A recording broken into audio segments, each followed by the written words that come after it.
રાજકોટ મહાનગરપાલિકાના ઇતિહાસમાં સૌથી મોટી રકમની ગડબડની આશંકા વ્યક્ત કરવામાં આવી છે। રાજકોટમાં 1100 કરોડના શંકાસ્પદ ટીપર વાન કોન્ટ્રાક્ટને ચૂપચાપ મંજૂરી આપી દેવામાં આવી, જેમાં વર્ષે હાલ 53 કરોડમાં થતું કામ રૂપિયા 100 કરોડમાં આપવામાં આવ્યું હતું। વધારાનો ખર્ચ શેની માટે કરાયો તેની જાણ પણ નથી કરવામાં આવી। મનપા કમિશનર ડીપી દેસાઈની પહેલા બદલી કરાઈ અને ત્યારબાદ તેઓ લાંબી રજાઓ પર હતા, પરંતુ તે ચૂપચાપ આવી અને મંજૂરી આપી ગયા હોવાની ચર્ચાઓ થઈ રહી છે।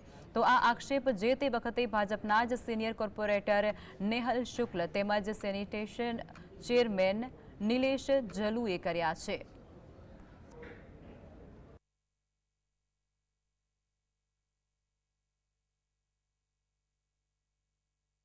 રાજકોટ મહાનગરપાલિકાના કમિશનર આવી અને ટેન્ડરમાં સહી કરી ગયા છે એ વાત ક્યાંક જાણવા મળી છે, પરંતુ જો સાચી વાત હશે તો એને મોટો સોદો કર્યો છે, કાં એમને મોટા પૈસા મળ્યા છે, કાં કોઈ મોટી પોસ્ટ મળતી છે, એના અનુસંધાને જ આવ્યા હોય, નહીતર ન આવે। અને આવ્યા હોય તો એને જાહેરાત પણ નથી કરી, નવા કમિશનરને ચાર્જ પણ નથી આપવામાં આવ્યો।